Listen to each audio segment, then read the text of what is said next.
الحمد لله نحمده ونستعينه ونستغفره ونعوذ بالله من شرور أنفسنا ومن سيئات أعمالنا من يهده الله فلا مضل له ومن يضلله فلا هادي له ونشهد أن لا إله إلا الله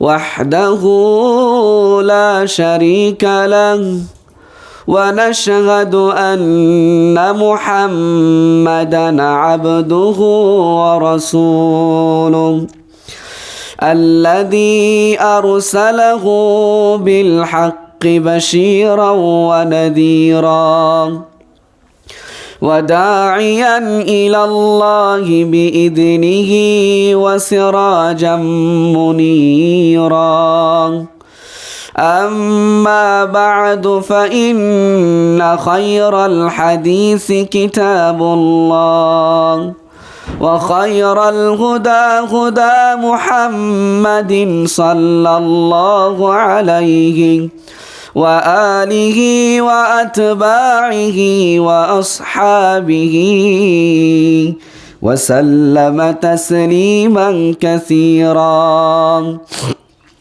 فإن خير الحديث كتاب الله وخير الهدى هدى محمد صلى الله عليه وسلم وشر الأمور محدثاتها وكل محدثة بدعة وكل بدعة ضلالة وكل ضلالة في النار أعوذ بالله من الشيطان الرجيم الذي خلق الموت والحياة ليبلوكم أيكم أحسن عملا وقال تعالى في قوله في القرآن المبين والآخرة خير وأبقى وقال ابن عمر أن النبي صلى الله عليه وسلم قال يا ابن عمر كن في الدنيا كأنك غريب أو عابر السبيل وعد نفسك من أهل القبور আলহামদুলিল্লাহ সমস্ত প্রশংসা আল্লাহ সুবহানাহু তাআলার, যে সত্তা, যে খালেক, যে প্রতিপালক মানুষের জীবনকে মানুষের জন্য নিয়ামত হিসেবে দিয়েছে এবং এই জীবনের মাধ্যমেই আল্লাহ সুবহানাহু তাআলা মানুষদেরকে পরীক্ষা করবে যে এই সমস্ত মানুষদের মধ্য থেকে কোন মানুষটা আল্লাহ সুবহানাহু তাআলার নৈকট্য এবং সন্তুষ্টি অর্জন করতে পারে। যেহেতু আল্লাহ সুবহানাহু তাআলা এই জীবন দানের মাধ্যমে তার সন্তুষ্টি অর্জন করার তৌফিক আমাদেরকে দিয়েছেন, সেই কারণে আমরা আল্লাহ সুবহানাহু তাআলার শুকরিয়া করছি আলহামদুলিল্লাহ। আমরা সালাত এবং সালাম পেশ করছি সেই মহান নেতার প্রতি, সেই মহামানবের প্রতি, সেই মহান সৃষ্টির প্রতি, যাকে আল্লাহ সুবহানাহু তাআলা এই সমস্ত মুমিনদের জন্য রহমত এবং দয়া হিসেবে পৃথিবীতে প্রেরণ করেছিলেন, যার মাধ্যমে আল্লাহ সুবহানাহু তাআলা আমাদেরকে বিভিন্ন বিষয়ের সংবাদ প্রদান করেছে। তার মধ্যে অন্যতম একটা সংবাদ হচ্ছে আল আখিরা তথা পরকালের জীবন। আমরা সেই রসুলের প্রতি সালাত এবং সালাম পেশ করছি, আল্লাহুম্মা সাল্লি আলাইহি আল্লাহুম্মা বারিক আলাই। সাথে সাথে আমরা আরও দোয়া করছি ওই সমস্ত ব্যক্তিদের জন্যে যে সমস্ত ব্যক্তিরা উহুদ, বদর, খন্দক সহ এই পৃথিবীর বিভিন্ন জায়গাতে আল্লাহ সুবহানাহু তাআলার দ্বীনকে সমুন্নত করার জন্যে যে সমস্ত সাহাবী রাদিয়াল্লাহু আনহুমগণ তাদের জীবন, তাদের সময়, তাদের শ্রম ব্যয় করে পৃথিবী থেকে গত হয়েছে, ওই সমস্ত সাহাবায়ে কেরাম আহলে বায়াতের প্রতি আমরা সালাত এবং সালাম পেশ করছি।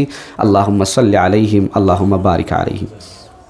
সম্মানিত উপস্থিতি, সম্মানিত হাদিরিন, আপনারা অবগত আছেন যে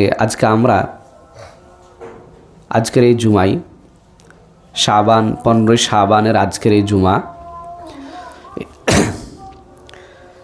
জুমায় আমরা যে বিষয়টা নিয়ে আলোচনা করব তার আলোচ্য বিষয়বস্তু হচ্ছে আখিরাত। এটাই মূলত শিডিউলে দেওয়া ছিল এবং আমি এই বিষয়ে আলোচনা করব বলে আপনাদেরকে অবগত করেছিলাম। দেখেন,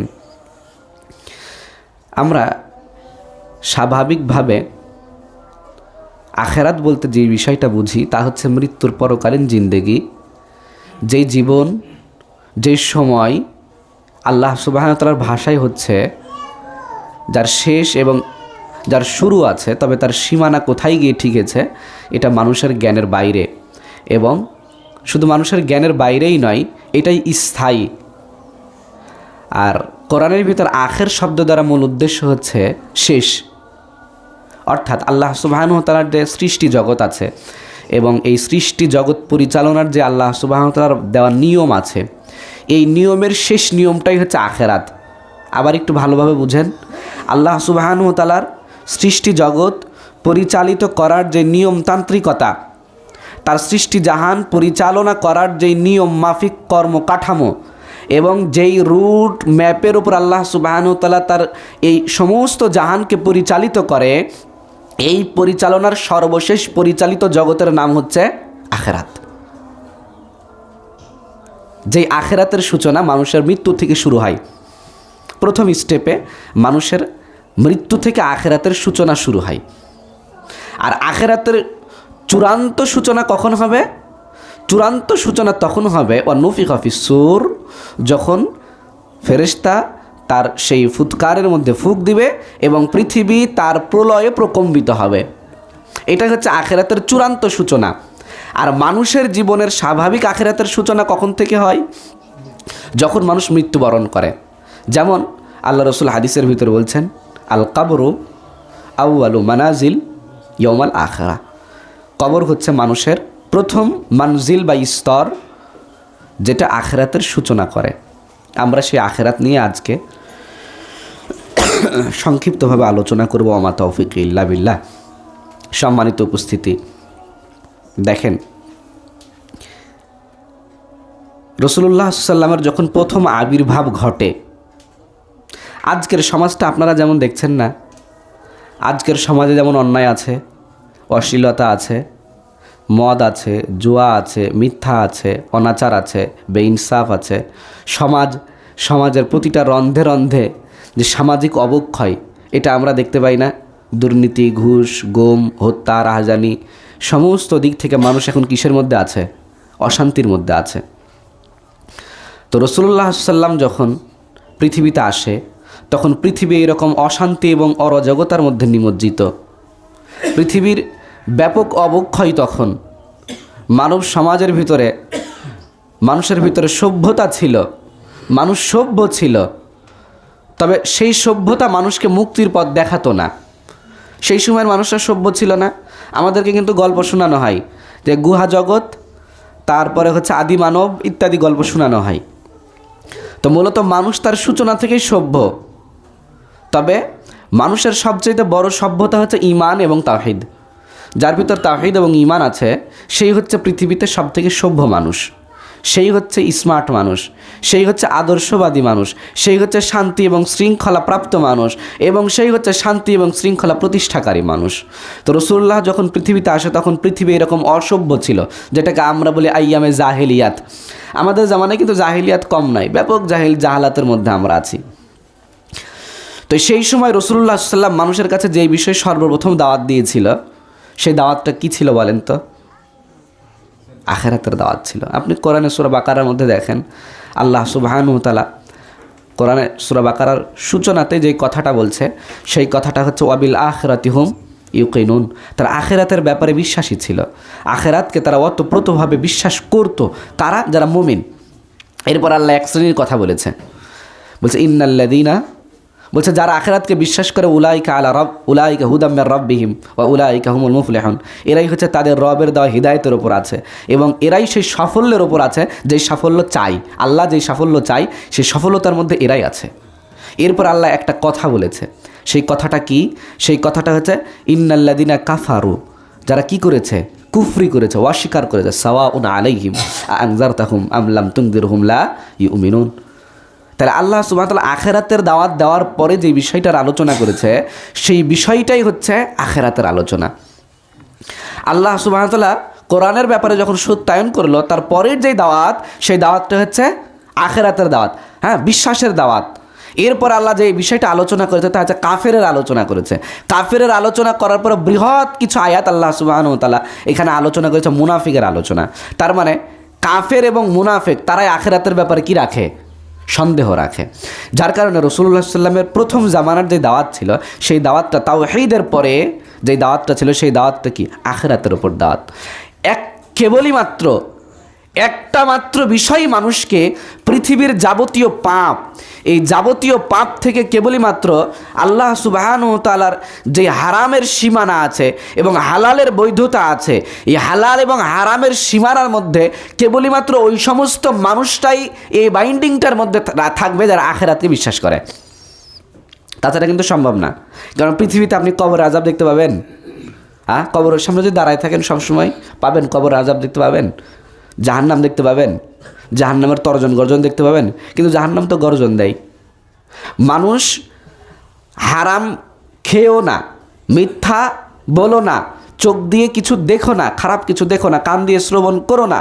তাহলে সমস্ত হারাম থেকে কেন বাঁচো? ওয়াকিনা আযাবান নার, আমাকে আপনি জাহান্নাম থেকে বাঁচাবেন, এই কারণে আমি সমস্ত হারাম থেকে বাঁচবো, হালালের মধ্যে সীমাবদ্ধ থাকবো। তাহলে উদ্দেশ্য কি? জান্নাত। জান্নাত কোথায়? আখিরাতে। তার মানে একজন মানুষ যদি চায় সে তার জীবনকে পরিবর্তন করবে, তার জীবনকে সর্ব অবস্থায় আল্লাহমুখী রাখবে, তাহলে প্রথমত তার মধ্যে কি বিষয়ে ফিকির আনা লাগবে? আখিরাতের বিষয়ে। যদি মানুষের মধ্যে আখিরাতের ব্যাপারে নলেজ না থাকে, আখিরাতের বিশ্বাস না থাকে, আখিরাতের ভয়ের ব্যাপারে সে যদি সচেতন না থাকে, তবে সে যাবতীয় হারামের মধ্যে ডুবে যাবে। দেখেন একটা জিনিস, আমরা আখিরাতকে কিভাবে চিন্তা করি এবং আমরা মরণকে কিভাবে চিন্তা করি। আখিরাতের আলোচনার মূল স্টেপটাই হচ্ছে মৃত্যু। মূল স্টেপটা মৃত্যু না, প্রথম ফার্স্ট সময় মৃত্যু আসে মানুষের কাছে। আল্লাহ সুবহানাহু ওয়া তাআলা মরণের কথা বারবার কোরআনের মধ্যে বলেছে, অসংখ্যবার কোরআনের মধ্যে আল্লাহ সুবহানাহু ওয়া তাআলা মৃত্যুর কথা বলেছে। আল্লাহ সুবহানাহু ওয়া তাআলা বলছেন কোরআনের মধ্যে যে মানুষ মৃত্যুর ব্যাপারে গাফেল থাকে না। মানুষ মৃত্যুর ব্যাপারে, মানুষ কিন্তু মৃত্যুর ব্যাপারে গাফেল থাকে। আমরা এখানে প্রত্যেকটা মানুষ অস্তিত্ব নিয়ে আছি না? এক একজন এক একটা নামে, এক একটা পরিচয়ে, এক একটা বংশে, এক একটা জায়গার পরিচয় আছি না? প্রত্যেকে এক একজনের পরিচয় নিয়ে কিন্তু আছি। কিন্তু মৃত্যু মানুষের পরিচয়কে নিশ্চিহ্ন করে। মৃত্যু কি করে? মানুষের পরিচয়কে নিশ্চিহ্ন করে। আমি যখনই মৃত্যু নিয়ে কথা বলি তখন মানুষের সুবিধার্থে একটা কথা বলি। মানুষ যদি চায় গুনাহ থেকে বাঁচবে, মানুষ যদি চায় জাহান্নাম থেকে বাঁচবে, মানুষ যদি চায় জান্নাতের মধ্যে যাবে, সেক্ষেত্রে মানুষের একটা কাজ করা উচিত, কবরের দিকে তাকানো উচিত। কোথায় তাকানো উচিত? কবরের দিকে। আরবিতে একটা প্রবাদ আছে, উনজুরু ইলাল মাকাবির, কোথায় তাকাও তোমরা? কবরের দিকে তাকাও। আল্লাহ কোরআনের ভিতর বলছে আলহাকুমুত তাকাসুর হাত্তা জুরতুমুল মাকাবির। আল্লাহ কবরের দিকে মানুষকে তাকাতে বলেছে। কেন বলেছে? আল্লাহ সুবহানাহু ওয়া তাআলা মানুষকে কবরের দিকে তাকাতে বলেছে। এই তাকানোর পিছনের কারণটা মানুষকে সচেতন করা। মানুষকে কি করা? সচেতন করা। কেন? মানুষ কবরের মাধ্যমে শিক্ষা গ্রহণ করবে। এখানে অনেকে আমরা আছি গ্রামের প্রভাবশালী মানুষ, অনেকেই আছে শিক্ষিত মানুষ, অনেকেই আছে আমরা স্বাবলম্বী মানুষ।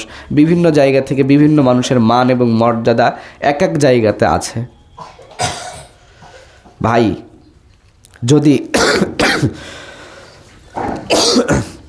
আমরা যদি সচেতন না হই এবং আখিরাতের ব্যাপারে যদি আমরা চিন্তা না করি, সেক্ষেত্রে দুনিয়া আমাদেরকে মনে রাখবে না, এটা মাথায় রাখবেন। দুনিয়া কোনো মানুষকে কি রাখবে না, মনে রাখবে কি? দুনিয়া ভাই মানুষকে কিন্তু মনে রাখে না, এটা দুনিয়ার নিয়ম। দুনিয়া এমন একটা জায়গা, পৃথিবী এমন এক জায়গা, যে পৃথিবী মানুষকে তার অস্তিত্ব নিশ্চিহ্ন করে দেয়। অস্তিত্ব নিশ্চিহ্ন কেমনে করে? কত মানুষ পৃথিবীতে ছিল দাম্ভিকতার সাথে, অহংকারের সাথে, জ্ঞান গরিমা বিদ্যা বুদ্ধি সম্পদ এবং ক্ষমতার কারণে যেই মাটির ওপরে মানুষ পা দিত তার পায়ের ভারে মাটি দ্বিখণ্ডিত হতো। ওই সমস্ত প্রতাপশালী এবং এই সমস্ত ক্ষমতাশালী মানুষদেরকে একদিন পৃথিবী তার মাটির গহ্বরে নিয়ে যাবে এবং তার অস্তিত্বকে নিশ্চিহ্ন করবে। এটাই মানুষের জীবনের চূড়ান্ত ভবিষ্যৎ এবং বাস্তবতা। যেই চূড়ান্ত বাস্তবতা, যেই চূড়ান্ত ভবিষ্যৎ, যেই মূল বাস্তবতা থেকে মানুষ নিজেকে বাঁচাতে চায়, সেই মূল বাস্তবতা থেকে মানুষ কখনোই বাঁচবে না, কখনোই রেহাই পাবে না। আপনি তাকায় দেখেন তো, পৃথিবীতে সব থেকে সুপার পাওয়ার হচ্ছে ফেরাউন। আজকে তার কোনো অস্তিত্ব পৃথিবীতে আছে? নাই। মক্কার সুপার পাওয়ার হচ্ছে আবু জাহেল, তার কোনো অস্তিত্ব আছে? নাই। পৃথিবী এইরকমভাবেই মানুষকে নিশ্চিহ্ন করবে। আমি আপনাকে এখানে একটা কথা বলে গেলাম, এখানে যেই সমস্ত মুসল্লিরা উপস্থিত আছেন নামাজের মধ্যে, মাথায় রাখবেন এই পৃথিবীতে কোনোদিন কোনো মানুষ আপনাকে স্মরণ করবে না, আপনার ছেলেও আপনাকে করবে না, যদি আপনি পৃথিবীতে থাকা অবস্থায় নেক আমল না করেন। কোনো লাভ নাই। এখানে আপনারা যারা আছেন, আপনাদের দাদা মারা গেছে না, কবরে গেছে না? দাদার বাপ, আপনি তার কবর চিনেন? কোথায় আছে জানেন?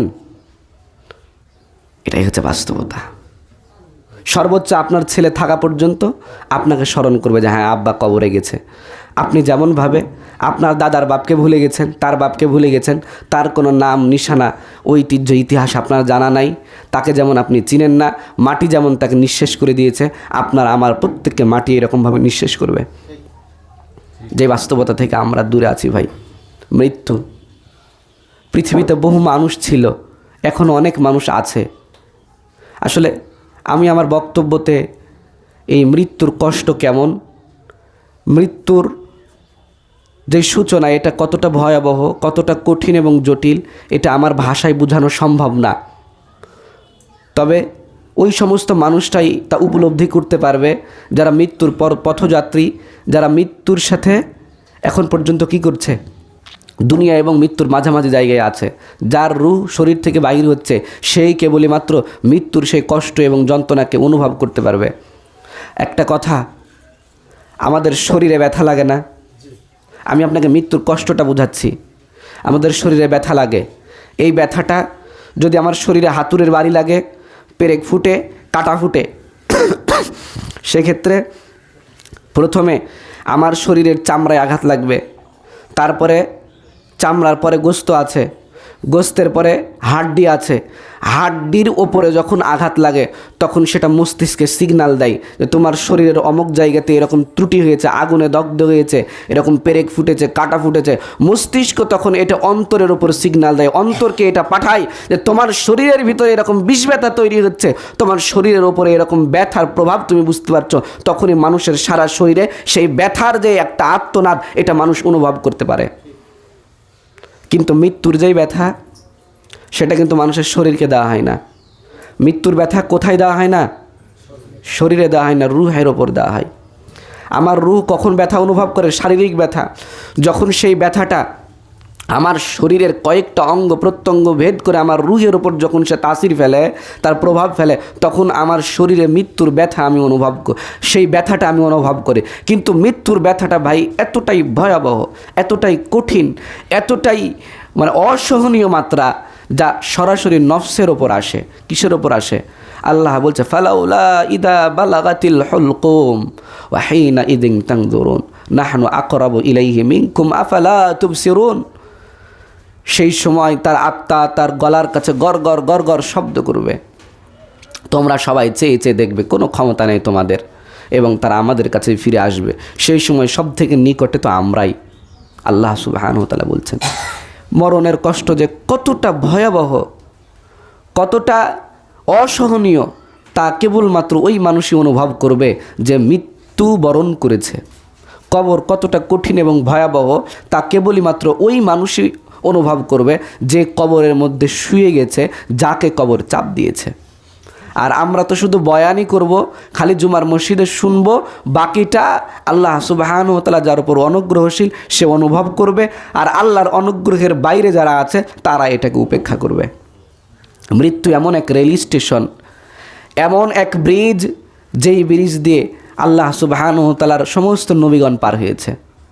মৃত্যু এমন এক যাত্রাপথ, মৃত্যু এমন এক পথ যেই পথ সমস্ত শহীদগণ অতিক্রম করবে।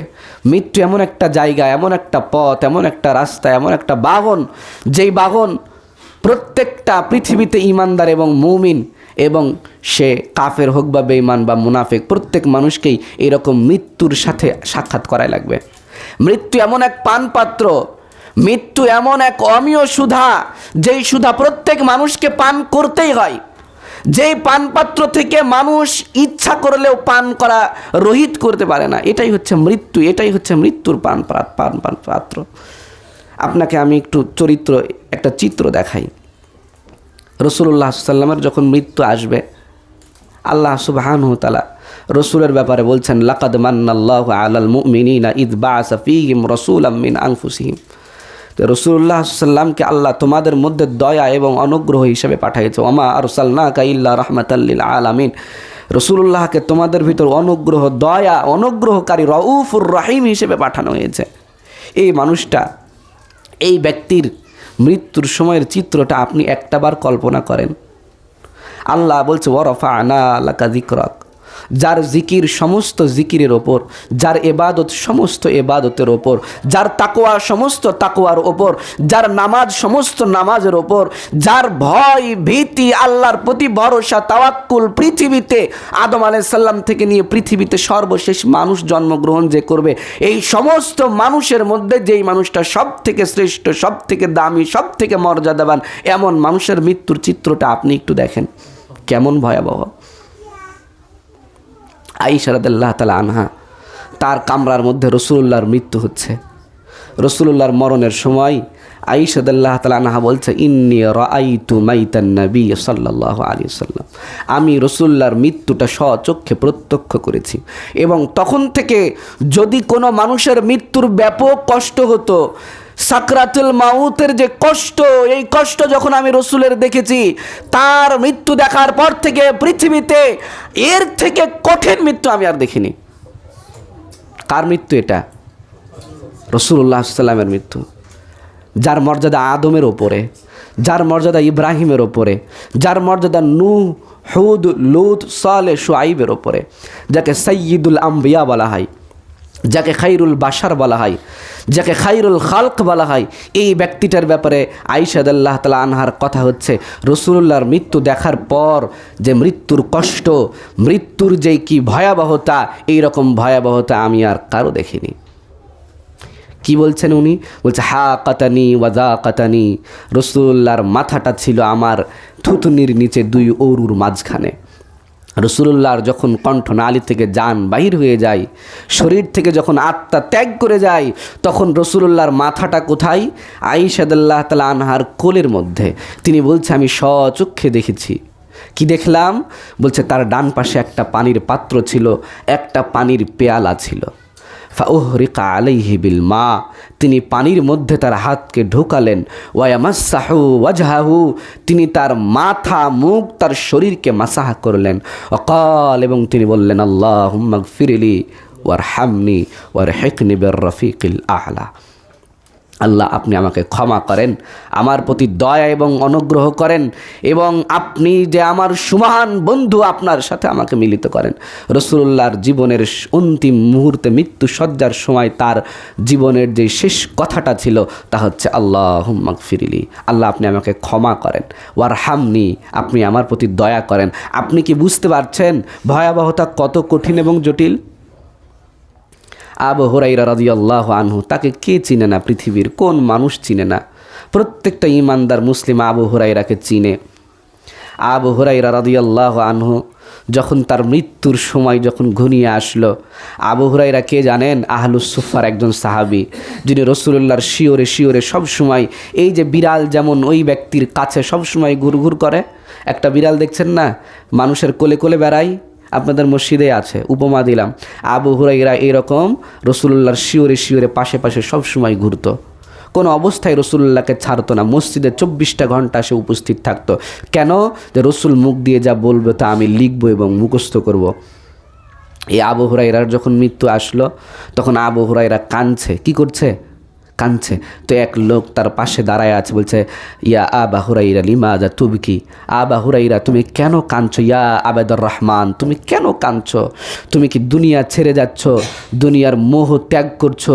দুনিয়া তোমাকে তার থেকে বিচ্ছিন্ন করছে, এই কারণে কি তুমি চিন্তিত? এই কারণে কি তুমি কান্নাকাটি করছো যে তুমি আখেরাতের পথে, এরকম আখেরাতের পথিক, এই কারণে তুমি কি দুনিয়ার এই লোভ লালসার কারণে কান্নাকাটি করছো? তখন আবু হুরায়রা বলছে, কাল্লা, কখনো নয়, কখনো নয়। আতুবকি, আমি কাঁদছি। কেন কাঁদছি? বলছে আমার সফর, যেই সফর আমি শুরু করছি, যেই সফরটা আমি এখন শুরু করব, এই সফরটা হচ্ছে দীর্ঘমেয়াদী, আর আমার পাথেয় হচ্ছে অল্প। কথাটাকে আপনি চিন্তা করেছেন? আবু হুরায়রাকে কে বলেন তো?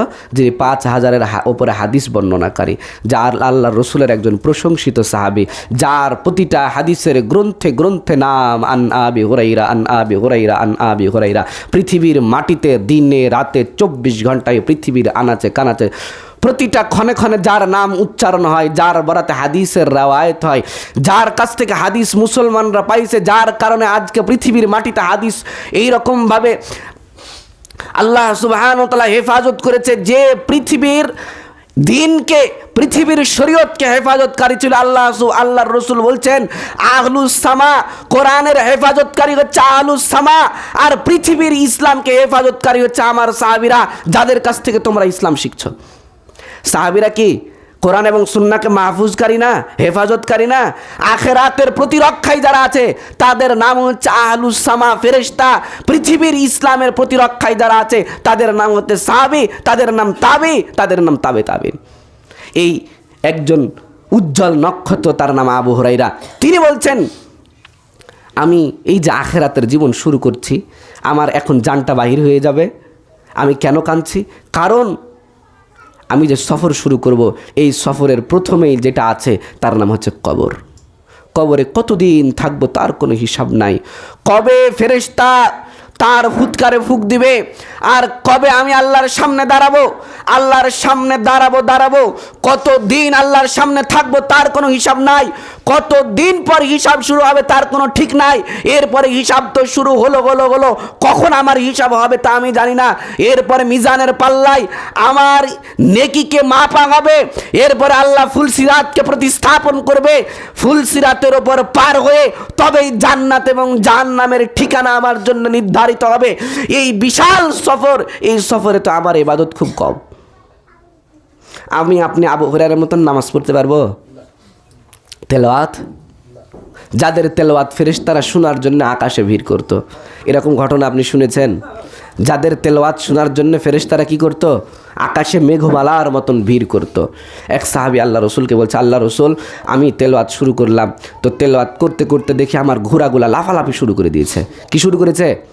লাফালাফি শুরু করে দিয়েছে। আমি বাইরে এসে দেখি আমার ঘোড়াগুলো লাফালাফি করছে, আকাশে বিশাল মেঘমালা, বিশাল ছায়া।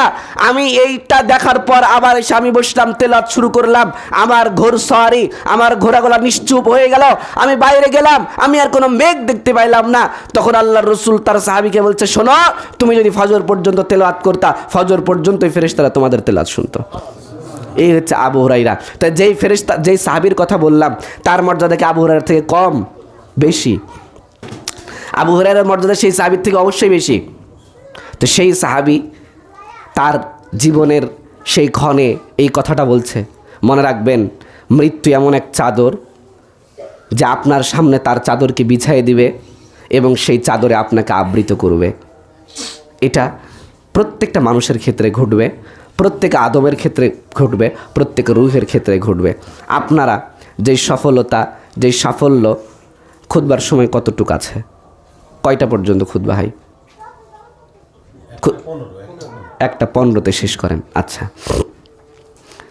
আমরা প্রতিটা মানুষ যেই সফলতা, যেই সাফল্য আমরা খুঁজি, যদি একজন 90 বছরের বৃদ্ধকে প্রশ্ন করা হয় আপনার জীবনের সফলতা কি, তার জীবনের সফলতা কি, সে তার 90 বছরের ভিতরে তার 10 বছর বয়সে ইসলামের মৌলিক বিধানগুলো তার উপর ফরজ হয়েছে, 90 বছর সে উপনীত হয়েছে, 90 বছরে সে একটা বার আল্লাহর কোরআনকে পড়ে শেষ করেনি, 90 বছরে সে 90 বার আস্তাগফিরুল্লাহ পড়েনি, 90 বছরে সে তার জীবনে 90 দিনও নিয়মিত 5 ওয়াক্ত সালাত আদায় করেনি, 90 দিনও সে তাহাজ্জুদে দাঁড়ায়নি।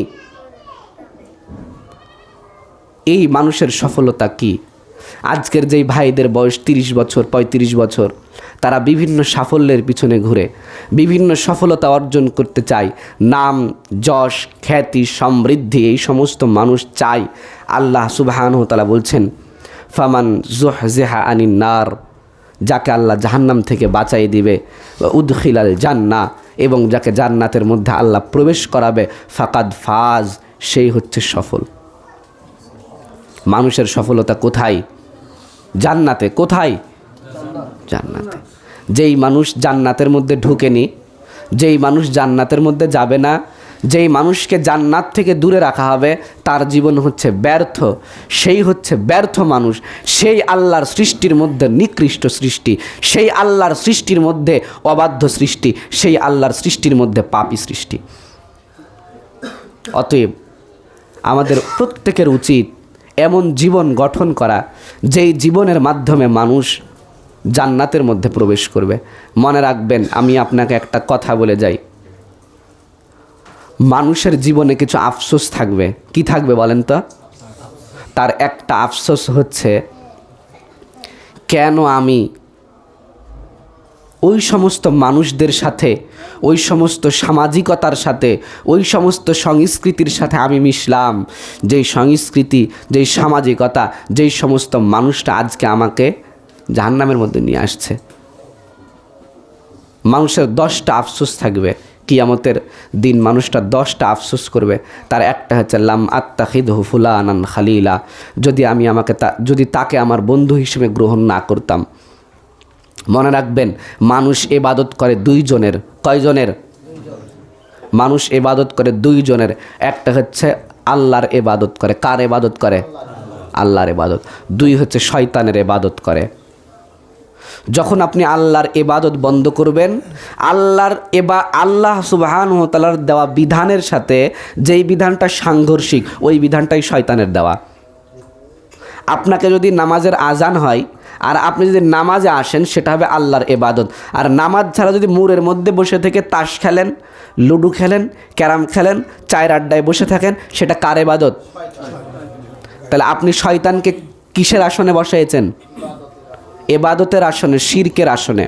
আর আল্লাহ সুবহানাহু ওয়া তাআলা বলছেন ইন্না শিরকা লা যুলমুন আযীম, শিরক হচ্ছে সবথেকে বড় জুলম, অত্যাচার। শিরক সবথেকে বড় জুলম এবং অত্যাচার।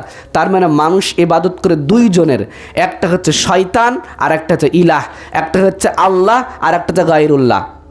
ইবাদত কয় শ্রেণীর? 2 শ্রেণীর। একটা হচ্ছে আল্লাহ আর একটা গায়রুল্লাহ।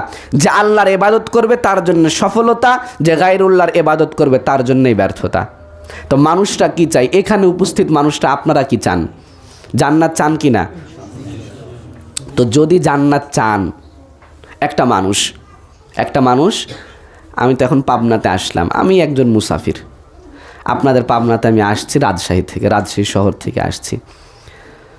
তা আমি যদি আমার পকেটে 100 টাকা নিয়ে আসি, বাসে উঠলাম, উঠে যে কোনোভাবে ধরেন আপনাদের পাবনা শহরে নেমে গেছি, চুরি বাটফারি করে ধরেন নামার পরে এখন আমার চিন্তা হচ্ছে আমি পাবনাতে 3-4 দিন থাকবো, পাবনার বড় বড় যেগুলো জায়গা আছে সেগুলোতে বেড়াবো, একটা বিলাসবহুল হোটেলে থাকবো, 3-4 দিন থাকার পরে আমি আবার রাজশাহীতে ব্যাক করব। এই চিন্তাটা কার চিন্তা বলেন তো? পাগলের চিন্তা, শয়তানের লয়। কার চিন্তা? পাগল, নির্বুদ্ধি, বিবেকহীন এই সমস্ত মানুষের চিন্তা, কারণ ওর কাছে তো কোনো সামান নাই, অর্থ নাই, তো সে ঘুরবে কেমনে? সম্ভব না। তো কি করা লাগবে? ঘুরতে হলে উপায় হচ্ছে মানুষের কাছ থেকে চাওয়া লাগবে। কি করা লাগবে? মানুষের কাছ থেকে চাওয়া লাগবে। আমরা এখানে যারা আছি না, আমরাও যদি এইরকম নামাজ পড়ি, এরকম ইবাদত করি, ওই রকম আল্লাহর সন্তুষ্টি চাই, যেই সন্তুষ্টি আল্লাহ চাই না। আমাদের মধ্যে অনেক মানুষ আছে শুধু জুমার নামাজে আসে, অনেক মানুষ আছে শুধু রমজানের 2-4-5 দিন রোজা রাখে, তারপর রোজা বন্ধ করে দেয়। অনেক মানুষ আছে যারা ঈদের নামাজে আসে, রোজা জুমা কিছুই পড়ে না। অনেক মানুষ আছে মাঝে মধ্যে 2-1 ওয়াক্ত নামাজ পড়ে। কিছু মানুষ আছে যারা শুধু জানাজার সালাত আদায় করে। এই সমস্ত মানুষরা যদি চিন্তা করে আমি মারা যাব, কবর থেকে এরকম চুরি চামারি করে আখেরাত পর্যন্ত গেলাম, যার পরে চাই চিন্তা আল্লাহর কাছ থেকে জান্নাত নিয়ে নিব, সম্ভব? আমি যেমন চিন্তা, আমার চিন্তা যেমন পাগলের চিন্তা, এই মানুষের চিন্তাটাও কিসের চিন্তা?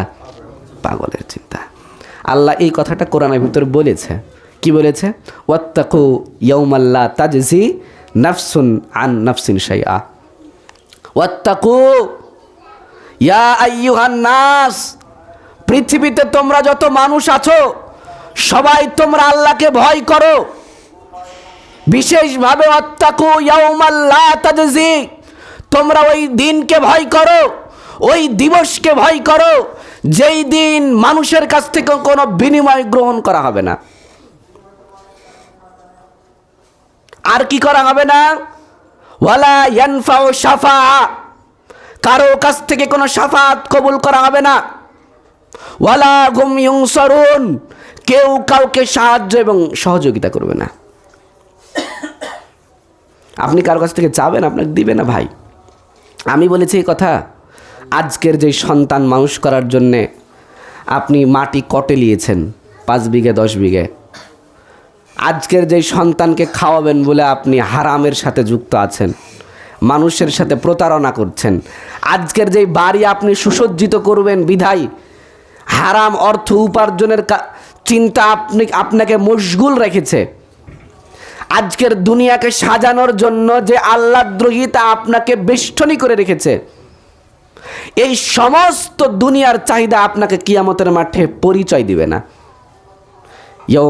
ইয়াউমা লা তামলিকু নাফসুন লিনাফসিন শাইআ, সেই দিন কেউ কাউকে কি দিবে না? পরিচয় দিবে না। এটা সূরা আবাসার মধ্যে আল্লাহ বলছে, ইয়াউমা ইয়াফিরুল মারউ মিন আখি। যেই ভাইকে মানুষ করতে দিয়ে আপনি হাজারো অন্যায় করে, এরকম পৃথিবীতে অনেক ভাই আছে, দয়ার সাগর আল্লাহ ওই সমস্ত ভাইদের প্রতি রহম করুক।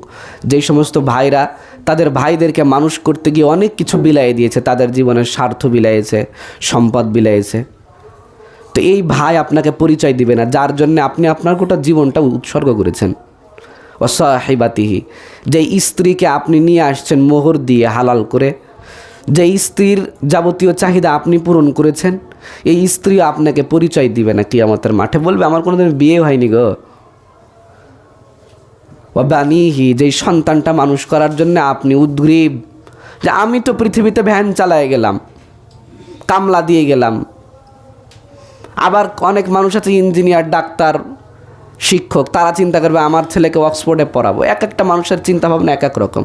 যে আপনি আপনার সন্তানকে মানুষ করার জন্য আপনার জীবনে যে একটা ব্যাপক ব্যয় করে গেলেন, সম্পদের ব্যয়, সময়ের ব্যয়, এই সন্তানটাও কিন্তু আপনাকে পরিচয় দিবে না। ও প্রথম দিনই বলে, প্রথম সময়তে বলেছিলাম একটা কথা, আবার সেই কথাটা আপনাদেরকে স্মরণ করাই দিচ্ছি।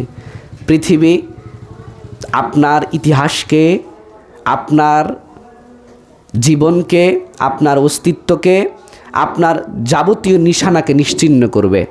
কে করবে? মাটি। মিনহা খালাকনাকুম ওয়া ফিহা নুঈদুকুম ওয়া মিনহা নুখরিজুকুম তারাতান উখরা।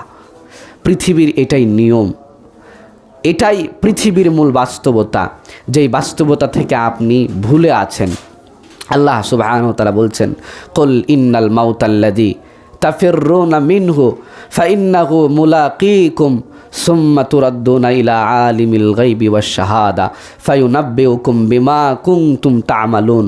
শোনো, যে মৃত্যু থেকে তোমরা চাও বাঁচতে, যেই অস্তিত্বটাকে তোমরা বিলাতে চাও না, যেই বাস্তবতাকে তোমরা স্বীকার করতে চাও না, যেই বাস্তবতার সম্মুখে তোমরা ধরা দিতে চাও না, এই বাস্তবতা, এই সত্য বিষয় তোমাদের সামনে অবশ্যই হাজির হবে, তোমাদেরকে আল্লাহর সামনে উপস্থিত করবে, তোমাদের যাবতীয় কৃতকর্ম কাজকর্ম তোমাদের সামনে পেশ করা হবে, তোমরা দেখতে থাকবা।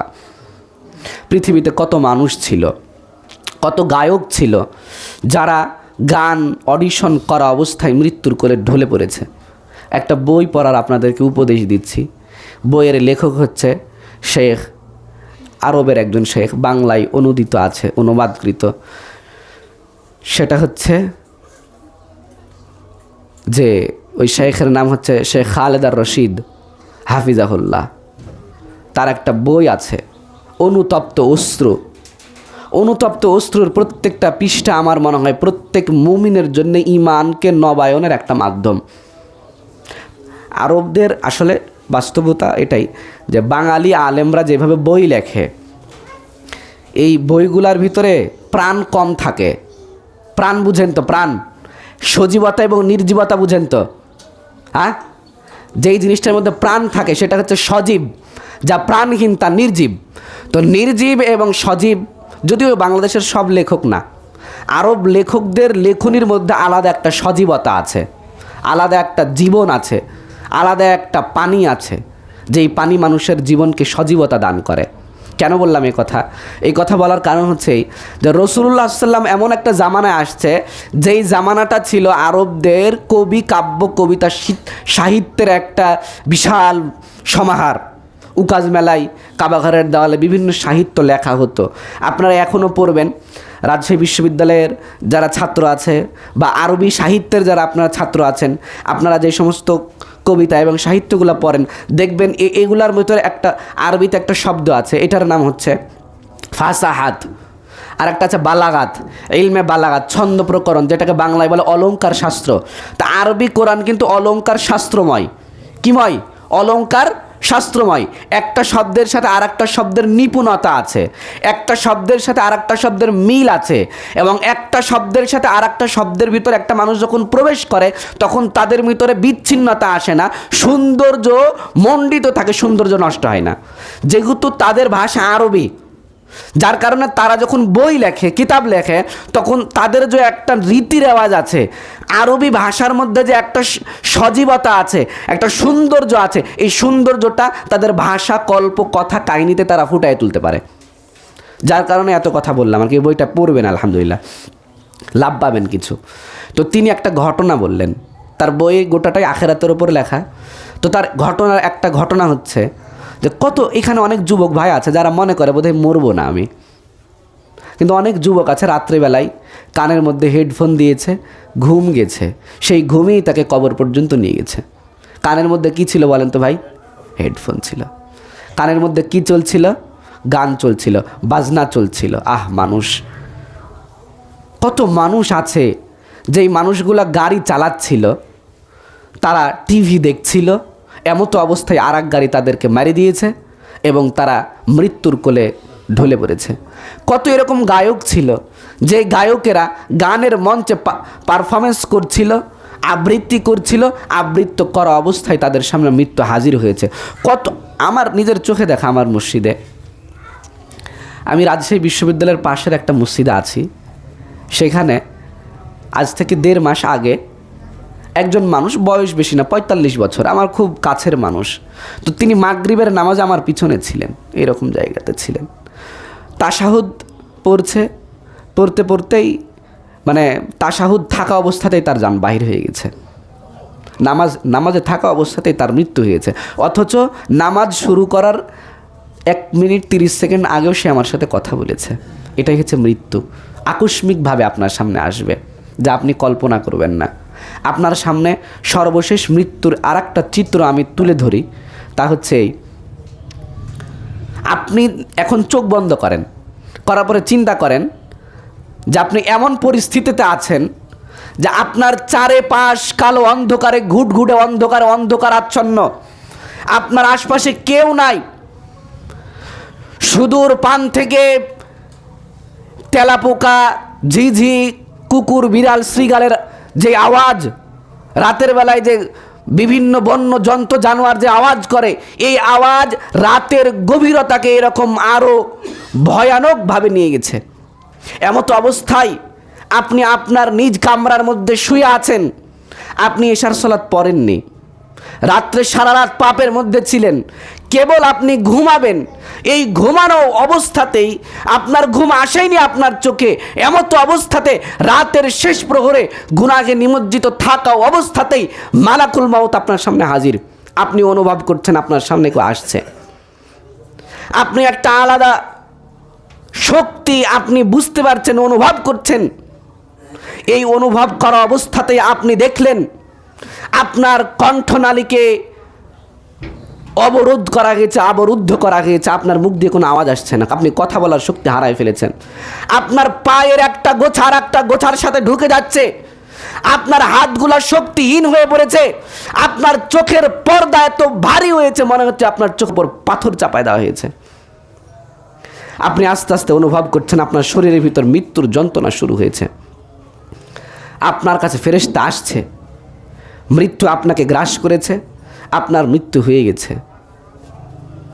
অপবিত্র শরীর নিয়ে, অপবিত্র মন এবং মস্তিষ্ক নিয়ে, আল্লাহর ইবাদত না করা অবস্থায়, আল্লাহর অসন্তুষ্টিতে থাকা অবস্থায় আপনার মৃত্যু আল্লাহ সুবহানাহু ওয়া তাআলা ঘটাই দিল। এটা কি আপনার জন্য কলঙ্কের না?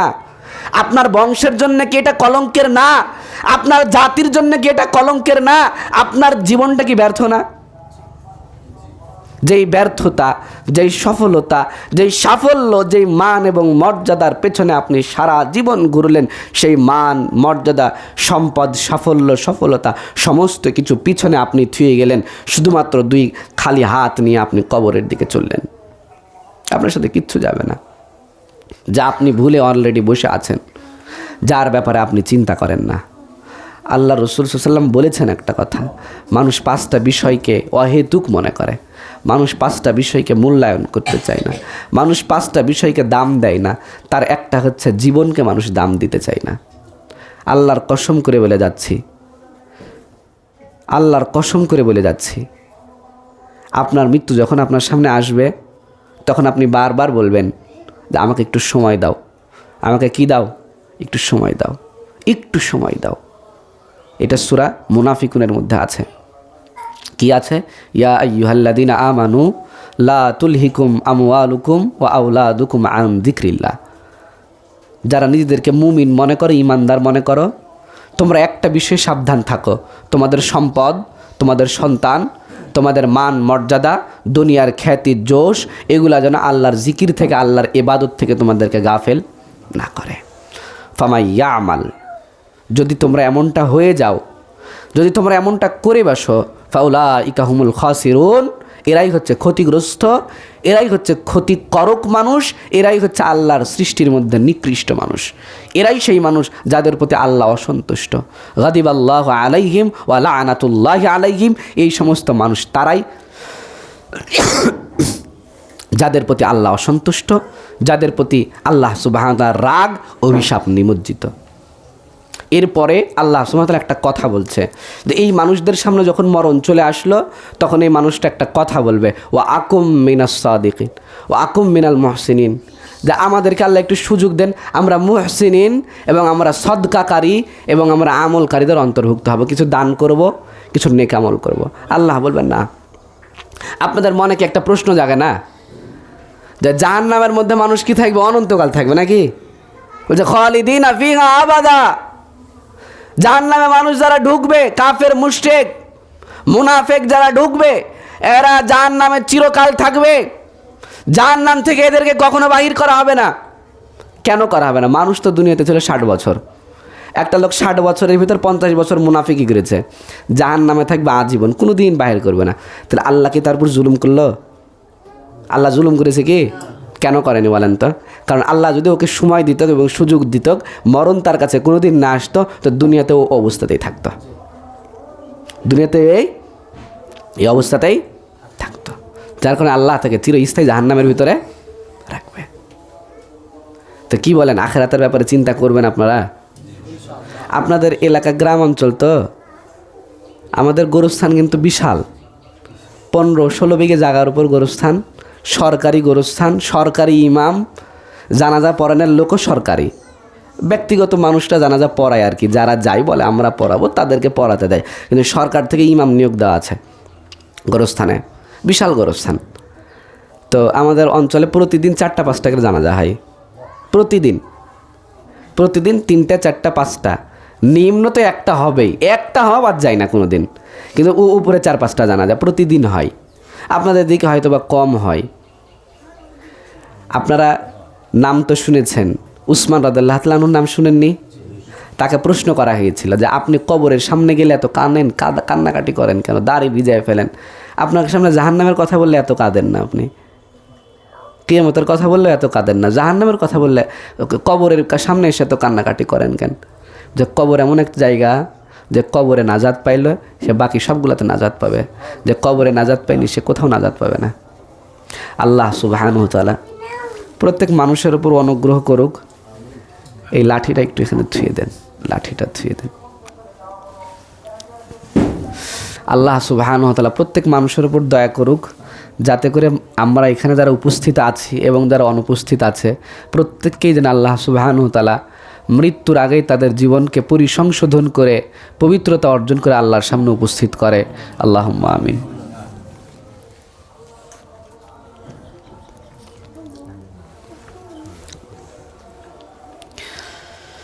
আলহামদুলিল্লাহি রাব্বিল আলামিন الذي خلق الجنة للمتقين وخلق النار للطاغين كما قال تعالى إن جهنم كانت مرصادا وقال تعالى إن المتقين مفازة والصلاة والسلام على نبينا رسلنا وخاتم الأنبياء والمرسلين سيدنا محمد صلى الله عليه وسلم اللهم أنت السلام ومنك السلام اللهم أنت ربنا وخالقنا وخالق الكونين اللهم نخاف اللهم نرجو رحمتك ونخاف عذابك। আমরা আল্লাহ সুবহানাহু ওয়া তাআলার কাছে চাচ্ছি তার সন্তুষ্টি এবং দয়া, এবং আমরা তার আযাব এবং তার দেওয়া যেই কষ্ট, জাহান্নাম হোক বা আনুষঙ্গিক দুনিয়া এবং আখিরাতে যেই জায়গাতে আল্লাহর আযাব এবং গজব আছে, সেখান থেকে আমরা আল্লাহর কাছে পরিত্রাণ এবং পানাহা চাচ্ছি।